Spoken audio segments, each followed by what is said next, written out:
Samuel, o capítulo de número 9 é um texto muito conhecido, um texto conhecido de nós todos, é um texto a qual Deus colocara esta tarde ao meu coração.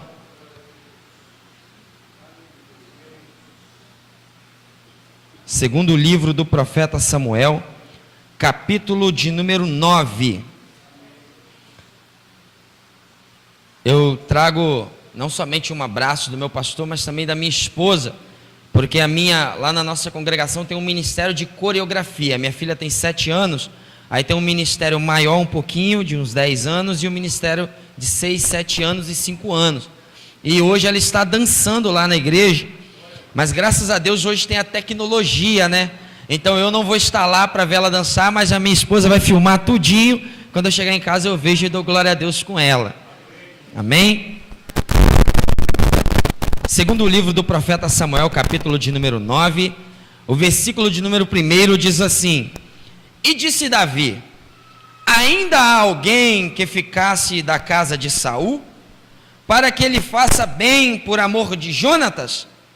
E havia um servo na casa de Saul, cujo nome era Ziba, e o chamaram que viesse a Davi. E disse-lhe o rei: És tu Ziba? E ele disse: servo teu. E disse o rei: não há ainda algum ou alguém da casa de Saul para que use para com ele de beneficência de Deus?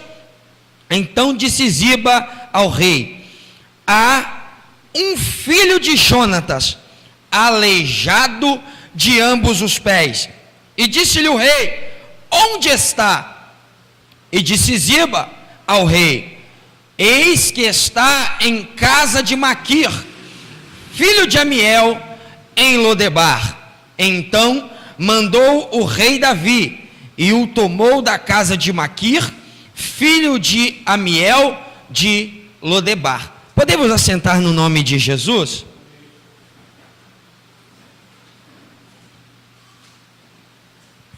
Aqui a Bíblia, ela está enfatizando uma história muito interessante, acerca do rei Davi. O rei Davi, ele teve uma amizade profunda com um homem cujo nome era Jonatas. Esse homem, filho do rei que reinava na época, chamado Saul. Saul era o rei de Israel. Saul foi escolhido pelos homens para reinar. Saul foi escolhido pelos homens para governar, porque ele era mais alto do ombro para cima, ele era um homem de aparência formidável, tinha aparência de rei, andava como rei, falava como rei. O povo olhou para Saul e o elegeu como rei. Mas chegou um certo tempo na vida de Saul, que Saul se desviou dos caminhos do Senhor, fazendo aquilo que não agradara a Deus. E agora Deus vai levantar um outro homem, um homem agora não tão alto, um homem agora não tão belo, um homem agora não tão forte, mas sim um pequenininho lá da casa de Jessé o belemita, um que ficava atrás das malhadas, um cujo nome é Davi, que significa amado. Escolheu alguém amado para governar sobre Israel. Mas este Davi, por ele ter recebido a unção de rei na sua vida, no meio da casa de seus irmãos, começou-se uma perseguição na vida dele. Perseguição essa pela pessoa de Saul. Por quê? Porque na antiga aliança, ou no Antigo Testamento, o Espírito Santo não é como hoje, que os levitas estavam adorando a Deus, e o Espírito Santo está na vida deles. Não é como hoje, que eu e você saímos da nossa casa, independente da prova, da luta ou da circunstância, e viemos aqui, e o Espírito Santo habita em nós. Naquela época o Espírito Santo não habitava. Naquela época o Espírito Santo descia sobre reis, sacerdotes, profetas e juízes, para um momento específico e para uma obra específica. O juiz para julgar, o rei para governar e tomar decisões, o sacerdote para entrar no tabernáculo ou no templo e acender o incensário, fazer o sacrifício e assim por diante. E da mesma forma o profeta, para poder profetizar, e dizer segundo o que Deus mandava dizer para quem quer que seja, para a nação, ou para uma pessoa especificamente. A Bíblia agora vai dizer que esse Davi, o Espírito do Senhor se apoderou dele de tamanha forma, mas o mesmo Espírito que se apoderou de Davi havia se retirado de Saul. Saul agora está vazio e deu lugar ao espírito maligno, e começou uma perseguição muito grande.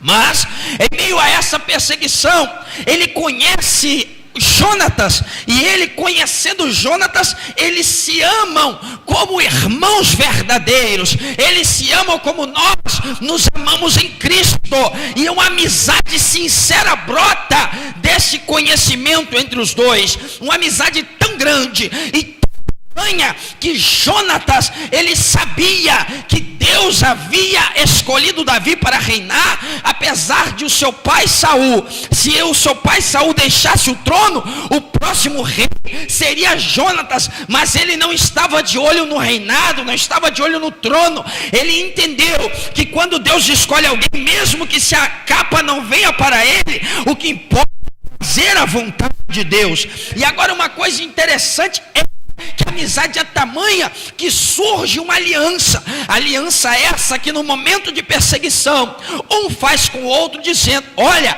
aquele dentre nós dois que viver, um cuida da família do outro, se por acaso eu vier a morrer e vier a faltar, ó Davi, cuida da minha família, cuida daqueles que ficaram.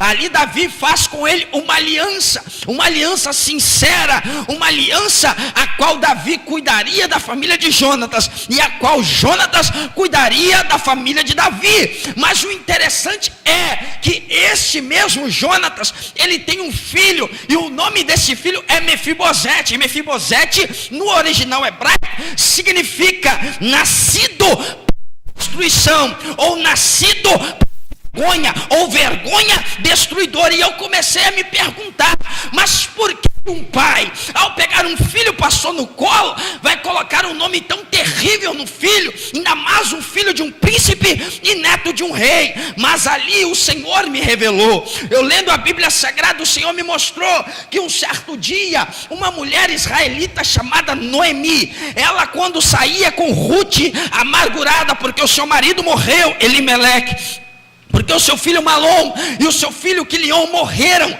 e ali agora ela volta para Belém, juntamente com Ruth. A amargura era tamanha, a amargura era tanta, que não queria ser chamada de Noemi, e sim de Mara, que significa amarga. A Bíblia também vai dizer que quando a arca da aliança é tomada, no tempo de Eli, no tempo de Samuel, Ofni e Finéias, quando morre o sacerdote Eli, quando morre o Finéias e o Ofni, e quando a arca é tomada, uma mulher a dar à luz, mulher dos filhos de Eli, uma dessas mulheres, ao dar à luz, tamanho era o desespero por causa da morte do seu marido, do seu sogro, e também porque a arca foi tomada, que representa a presença e a glória de Deus, que ela coloca o nome do seu filho de Icabô. Icabô significa foi-se a glória de Deus. A Bíblia vai relatando outras passagens de pessoas que em momentos de dificuldade, de tamanha tristeza, colocaram e mudaram o seu próprio nome, ou colocaram nomes em seus filhos, porque era um costume judaico fazer isso. Se o judeu passasse um momento tão triste na sua vida, no nascimento do filho, colocaria um nome triste. Era assim que era na cultura judaica. Mas eu entendo uma coisa, que este Mefibosete, ele nasce num período de trevas, ele nasce num período de guerra. O governo que governava, o rei que governava, Saul, não habitava mais a presença de Deus. Agora Saul, ele era possuído de uma inveja, de um ódio, e a Bíblia diz que quando a nação é governada por um justo, o povo todo se alegra, mas quando é por um ímpio governada, o povo todo padece. Também é assim hoje em dia, no tempo das eleições. Mas eu não quero entrar nesse mérito, eu tenho que concluir a história desse jovem. Esse jovem, a sua criança, na sua infância, ele ainda de colo, uma ama estoura, explode a guerra, e ali Saul morre, ali Jonatas morre, e a sua ama, em 1 Samuel capítulo 4, versículo 4, ou 2 Samuel capítulo 4, versículo 4, a Bíblia está dizendo que essa ama sai correndo com a criança no colo, e ela cai, e ao cair, quebra os 2 pés, e ela se torna deficiente. Se fosse hoje era mais fácil. Por quê? Porque a medicina é evoluída. Colocaria uma platina, colocaria um gesso, depois de 6 meses, 1 ano, andaria normalmente. Mas a medicina não é assim naquela época. Caiu, ficou deficiente, os ossos se colaram da forma torta e ele se tornou aleijado de ano. Agora imagine uma situação, uma criança agora é levada para uma terra estranha chamada Lodebar, que significa sem pasto, aonde habita o sofrimento, terra aonde dizem que é de esquecimento, que o que se planta não cresce, o que se planta não produz, o que se planta não nasce. Nessa terra Lodebar, uma criança deficiente vai crescer nessa terra, longe da sua pátria, longe da pátria onde adorava o único Deus. Lá em Lodebar, esquecido e humilhado, o Mefibosete vai crescer. E agora venha comigo, que eu quero entender uma coisa com você. Enquanto Mefibosete crescia em Lodebar, Davi reinava em Israel. Enquanto Mefibosete crescia em Lodebar, rastejando pelas ruas, rastejando pelas praças, lá em Israel, Davi unia as tribos e se tornava rei sobre as 12 tribos. Enquanto Mefibosete passava na amargura e no sofrimento em Lodebar, lá em Israel, Davi dançava com toda a nação e bailava, trazendo a arca de Deus dentro de Jerusalém. Enquanto lá em Lodebar, Mefibosete sofria e agonizava, lá em Jerusalém o povo prosperava e o povo crescia. Deixa eu começar a aplicar isso na minha e na tua vida. Talvez, muitas das vezes estamos passando um Lodebar na nossa vida. Parece que nada prospera, parece que nada cresce. Vai no médico, descobre que tem uma enfermidade. O filho vai para o caminho das drogas. O marido começa a entrar no alcoolismo. Alguém da família fica doente, querido. A tristeza toma conta da nossa alma. A angústia começa a balançar o nosso interior. E quando olhamos do lado de fora dos muros da nossa casa, vemos que lá fora eles estão crescendo. Lá fora pessoas estão prosperando. Lá fora quem tinha um comérciozinho virou uma empresa. Lá fora conquistaram um carro próprio, a casa própria e a faculdade. E enquanto na minha e na tua vida talvez nós estamos num Lodebar esquecido. Te dizer um segredo: ele não podia andar como eu e você andava. Ele andava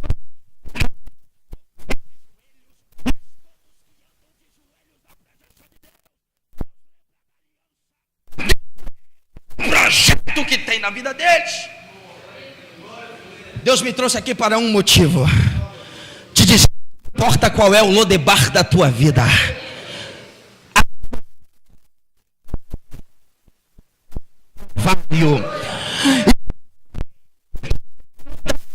com Jonatas se mandou para comer com ele, para vestir as roupas que o rei vestia. O rei vai a você do Lodebar da nossa. Nós vamos ser transformados, que vai ser mudada. O filho pode estar nas drogas, o filho pode estar nas drogas hoje, mas amanhã vai estar aqui. Palavra de Deus. O filho pode estar hoje indo para o sábado à noite, enquanto eu vou. Mas Deus me autoriza nessa noite a te dizer: não.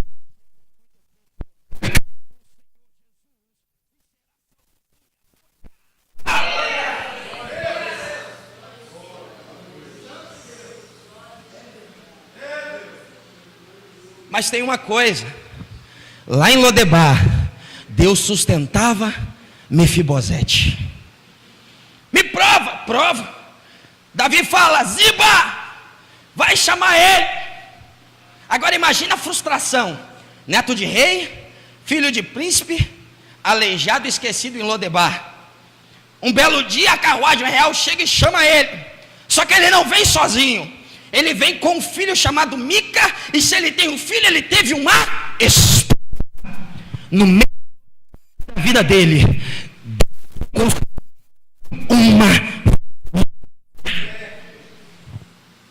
Ele não morreu de fome lá. É um lugar sem pasto. Ou seja, o que planta não cresce, o que não nasce. Sabe o que Deus está dizendo? Que no momento de escassez da minha e da tua vida,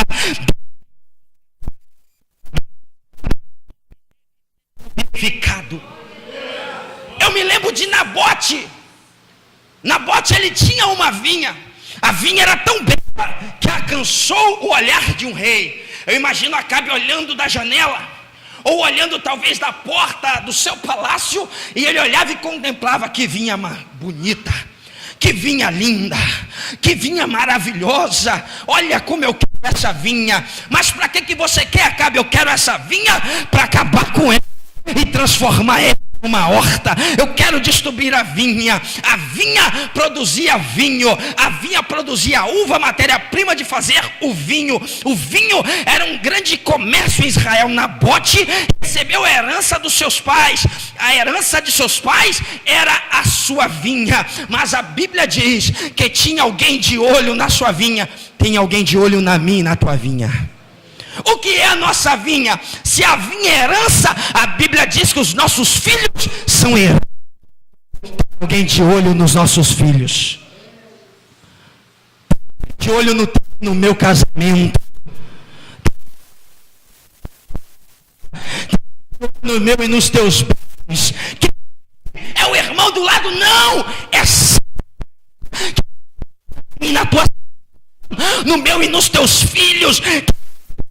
Essa vinha, aquilo que produz alegria, e acabar com ele, destruir e transformar em horta. Mas Deus olhou para Nabote. Deus olhou para Nabote, matou Nabote para tomar a sua vinha naquele tempo.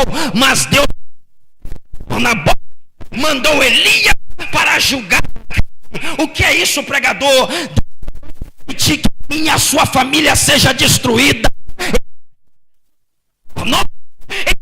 fazer justiça pela nossa casa. Nabote em nenhum momento revidou, mas ele disse para Acabe, quando ele veio com a proposta: eu vou te dar uma vinha melhor, troca comigo. Eu vou te dar uma vinha melhor. Ah, não quer trocar não? Então me vende ela. Ele faz propostas todos os dias dizendo: irmãos, hoje vocês estão louvando aqui, mas louvar aí não dá ibope, não. Vai louvar lá no barzinho. Vai, o irmão canta muito bonito, vai cantar sertanejo universitário, vai ficar próspero, vai gravar CD. As oportunidades são as oferendas de Acabe. Ei, me vende o teu ministério, me vende o teu casamento. Ei, a sua mulher, olha só, já ficou gordinha. Olha aí, o seu marido está ficando quase banguela. Olha o cabelo, as entradas já estão, está ficando careca. Troca, tem um garotão ali de olho, troca. Deus está dizendo: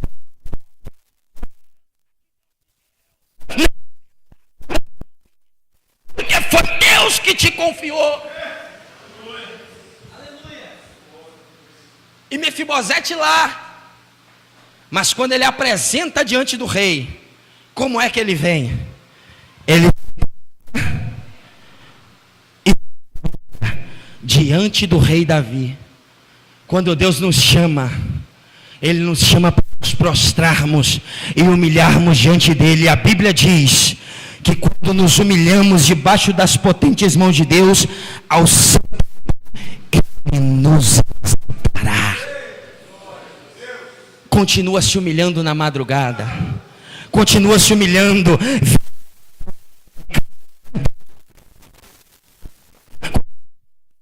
derramando aquela lágrima quentinha. Continua de orar, porque está chegando um tempo de exaltação de Deus na nossa casa.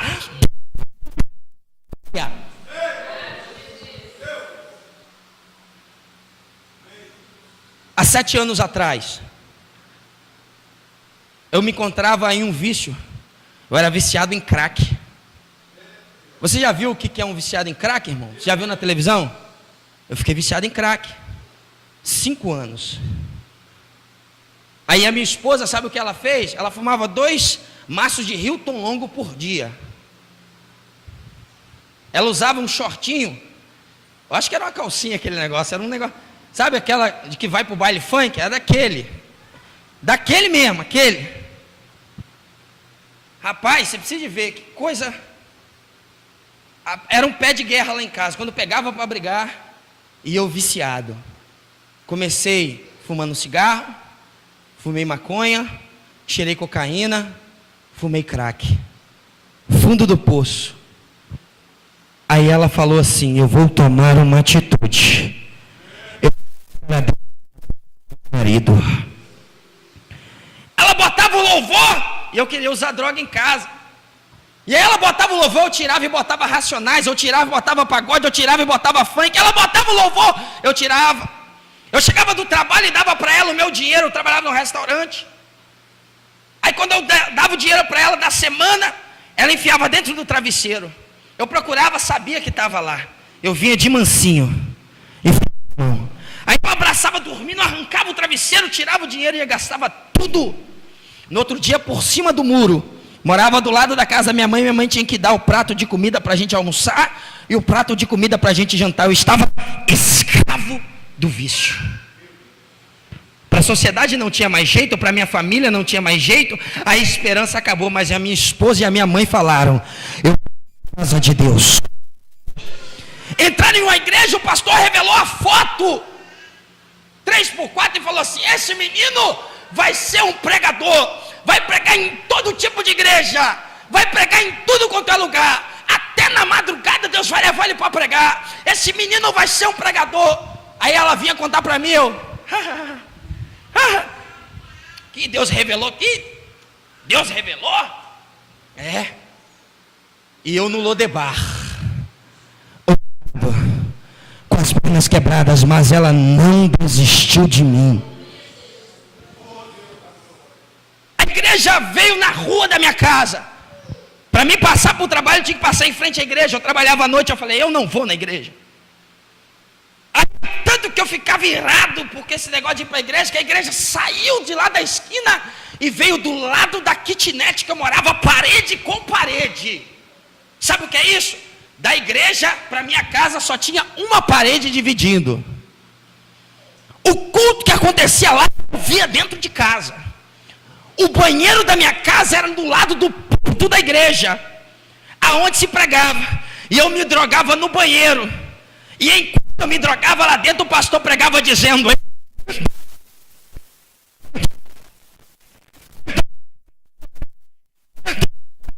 e eu lá dentro ouvindo. E de lá de dentro do banheiro eu ouvia Deus revelar. E dizia: a senhora aí. E a senhora: como é que é o nome da senhora? É Aparecida. Eu falei: meu Deus, é minha mãe. Falei: se esse pastor estão revelando, a revelação vai passar. Eis que eu vejo um filho teu que está no charco de lodo. E eu dentro do banheiro usando droga. Mas Deus está visitando ele lá agora. E vai.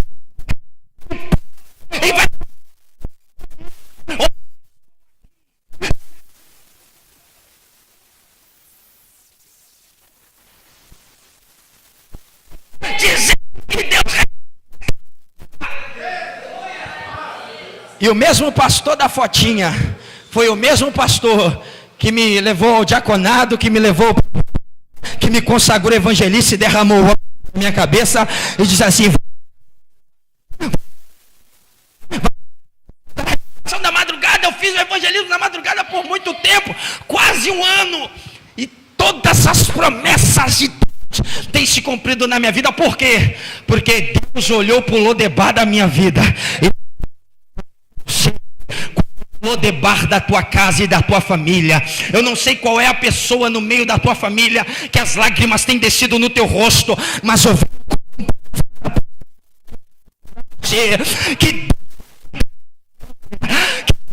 Deus nunca te trouxe para a igreja, te salvou só para você e ter salvação lá, não. Nós vamos ter uma vida.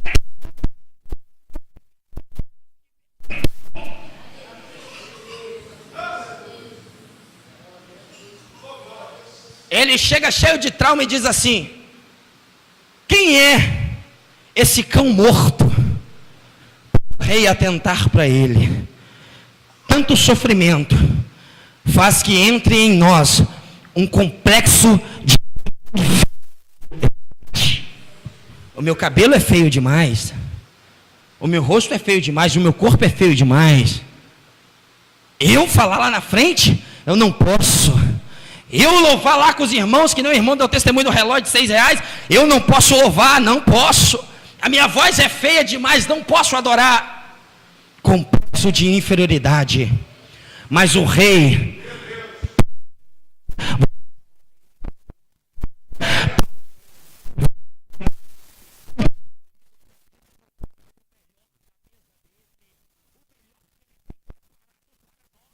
Nós comeremos o que o rei dá, nos vestiremos como o rei, o nome dele será glorificado. Mas por que tudo isso? Porque ele lembrou da aliança. Davi lembrou da aliança que fez com Jonatas.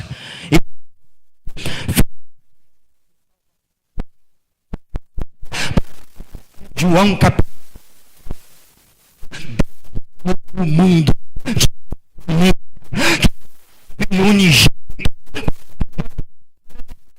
não, mas tem a vida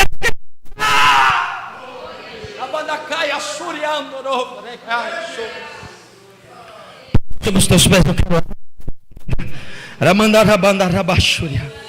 Yamandu que achou de resto, Yamanduria achou, Labando que a série, Naya sou. Oh Deus, em nome de Jesus, muito obrigado, Senhor. Fecha os teus olhos, querido. Neste momento começa a contemplar o Lodebar da tua vida. Neste momento começa a contemplar um momento de tristeza, de aflição e de dificuldade. Neste momento começa a contemplar o momento ao qual o inimigo vem te acusar, te apontar, te ferir, o momento que as palavras são levantadas dizendo: aonde está o teu Deus? Cadê a mudança na tua casa, na tua família? Cadê a mudança na tua vida? Cadê? O inimigo tem levantado com acusações. O inimigo tem levantado.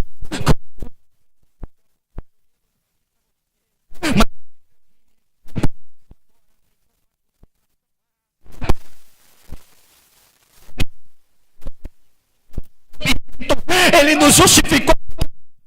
A criança da cruz do Calvário diz: eu fui levado por você, para você. Eu não sei como está a tua casa, eu não sei como está a tua vida financeira, eu não sei como está a tua saúde, mas Deus me trouxe aqui dizendo: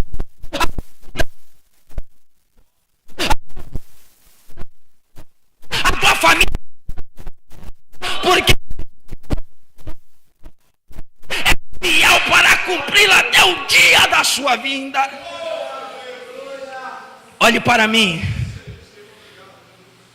Eu quero chamar dois tipos de pessoas aqui à frente. O primeiro tipo de pessoa é você. Se tiver alguém, eu acredito que são todos evangélicos, mas se tiver alguém aqui nessa noite que nunca aceitou a Jesus como o único e suficiente Salvador, ou que na caminhada se afastou da presença de Deus, por alguma decepção, eu quero te convidar aqui à frente, para aceitar a esse Jesus que transforma e muda a vida, sua aliança com Ele. Somente levante a sua mão nesta noite. E o segundo tipo de pessoa é você que se encontra com uma enfermidade no seu corpo, seja ela psicossomática, física, seja um remédio de depressão que você toma para dormir, seja um câncer, uma diabetes, uma AIDS, não importa qual é a enfermidade, se é grande ou pequena, o nome...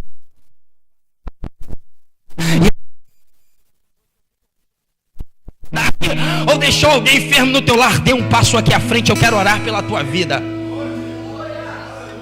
Você que tem um filho nas drogas, um filho que está no homossexualismo, no lesbianismo, no crack, na cocaína, viciado, de bar em bar, uma libertação. Ele tem uma libertação para tua casa, para a tua família.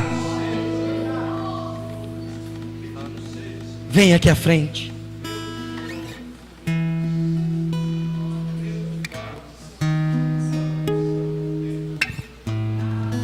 alguém de vocês que estão aqui à frente que precisa de uma cura? A senhora, a irmã, o irmão. Vocês acreditam que Deus cura? Vocês acreditam que Deus faz milagres? Eu acredito. Vamos unir a nossa fé? Existem dois tipos de curas. A cura instantânea, que Deus faz assim, ó, some o caroço, some a enfermidade. E existe o segundo tipo, que é a cura progressiva. Qual é essa? É quando você vai sair do culto, pode parar na pizzaria, porque domingo à noite é dia de crente ir para pizzaria, sentar e comer, e ir embora, e olhar e falar assim: cadê minha enfermidade? Sumiu. Chegar amanhã de manhã, ir para o trabalho, ir para a costura, botar o filho para a escola e entender que a dor sumiu. É a progressiva. É ir fazer a consulta no médico e entender que o médico vai dizer para você: olha, você não tem mais nada, você está curada. Como é que sumiu a sua enfermidade? Foi Jesus que me curou. E eu quero orar pela sua vida. Uma dessas duas vai acontecer nessa noite. Irmão, você é curandeiro? Eu não. Irmão, você é curador? Eu não. Mas o meu e a seguirão os que creem. Eu creio.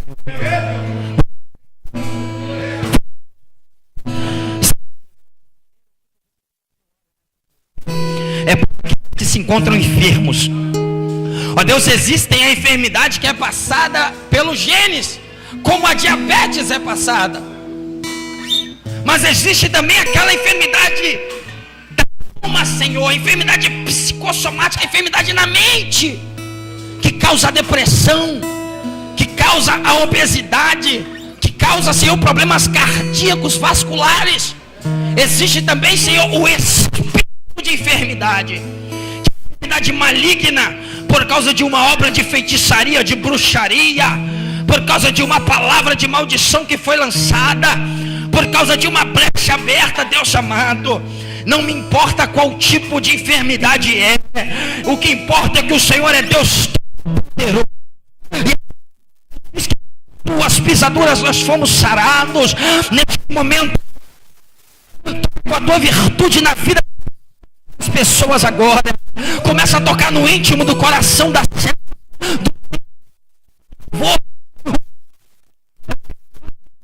carne, ó Deus chamado de eu te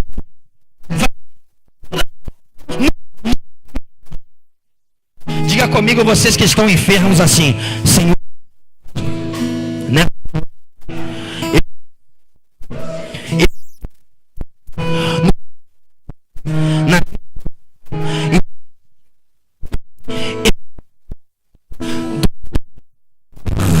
Agora olhe para mim. Agora eu faço um desafio. Procura a sua enfermidade aí. Ah, irmão, se não sumiu, eu vou continuar sendo crente e vou continuar pregando. Porque se não é instantânea, é progressiva. Mas existe a instantânea. Quarta-feira eu estava pregando, 2 mulheres foram curadas. Uma com um problema aqui e outra com um problema aqui. Aqui na Igreja Batista Betel, 2 mulheres foram curadas instantaneamente. Procure a sua enfermidade aí. Não precisa falar, se não está doendo, continua aí. Mas se a sua enfermidade sumiu, levante a tua mão nessa noite, para glória de Jesus. Tem alguém nessa noite que ela já sumiu? Procure onde estava doendo.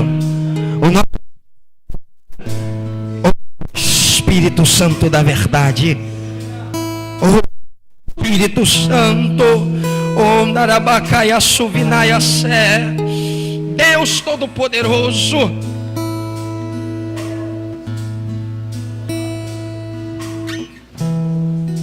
vai fazendo a obra, Senhor.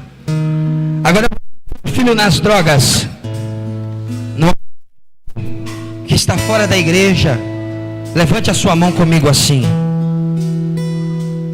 Você acredita que Deus liberta? Eu creio. Você é um milagre de Deus e eu sou um milagre de Deus. E com milagre na casa de vocês, Senhor Jesus. Tipo de demônio que tem perdido essa vida, Senhor, no mundo, que tem escravizado e tomado cativo ao coração e à mente dessas pessoas. Mas nesse momento agora se revela a elas aonde quer que elas estejam. Diz: e conhecereis a verdade vos libertará. Ó Deus amado, neste momento toca agora, Senhor, no íntimo do coração dessas pessoas, no coração delas o desejo, como tem pródigo que diz: levantar-me e ir. Ó Deus, em nome de Jesus, visita, trazendo o milagre, a cura e a libertação, em nome de Jesus. A mão do irmão que está do seu lado aqui, pega na mão dela, pega na mão dele, todos na igreja, pega na minha mão aqui, pastor, faz assim com a mão dela, faz assim, diga assim: Senhor Jesus,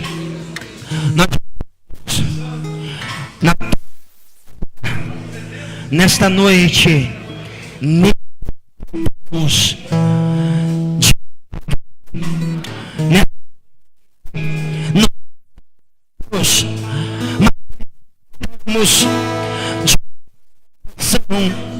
na nossa família, não aceitamos a derrota.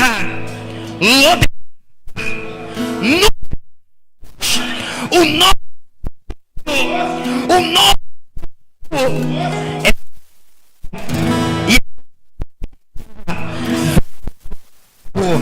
e o seu nome será glorificado.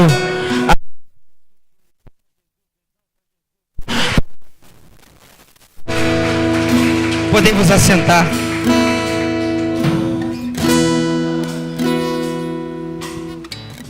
Eu tenho a impressão que eu conheço a irmã ali. A irmã, eu tenho a impressão, é a senhora. É, na campanha que eu fiz ali em Boa Vista, aqui em Boa Vista, numa igreja, tinha uma senhora parecida com a senhora lá aqui na Assembleia de Deus, o pastor Pires. Era bem parecida com a senhora, deve ser até sua parente. Não é você não, né? Bem parecida com a irmã, tem muita gente parecida, né? Tomara que não esteja ninguém por aí muito parecido comigo, senão fica meio estreito, né? Irmãos, pai, não, ele é mais bonito do que eu, irmã. Aí, ele é bonitão. Glória a Deus aí, tá vendo? Nós devemos ser, mas nós somos irmãos mesmo em Cristo Jesus, né?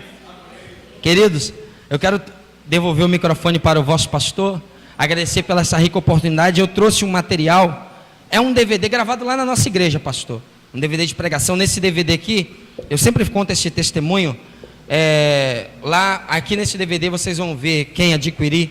5 pessoas estão aceitando Jesus, outras estão retornando, e outras estão vindo porque era um culto de missões, se entregando para fazer a obra missionária.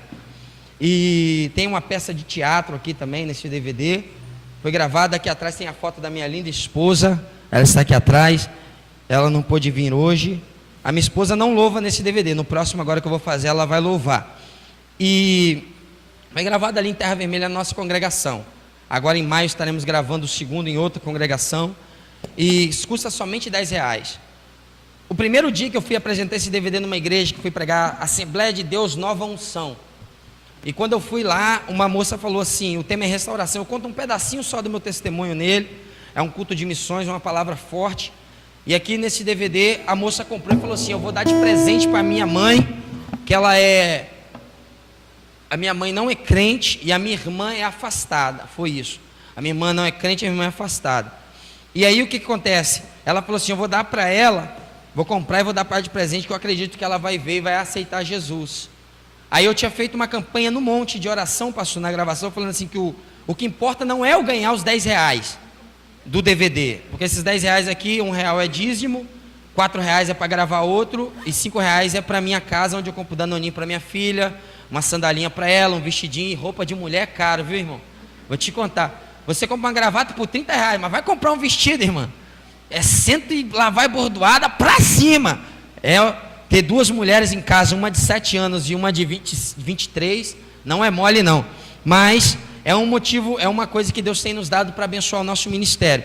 E ali, aquela moça comprou, e teve um dia que teve uma chuva em Vila Velha, nesse ano passado, foi nesse ano, no início desse ano, Não, foi o ano passado, no final do ano passado, que teve uma chuva muito forte que alagou. Dezembro, não foi isso? Foi em dezembro que eu tinha pegado.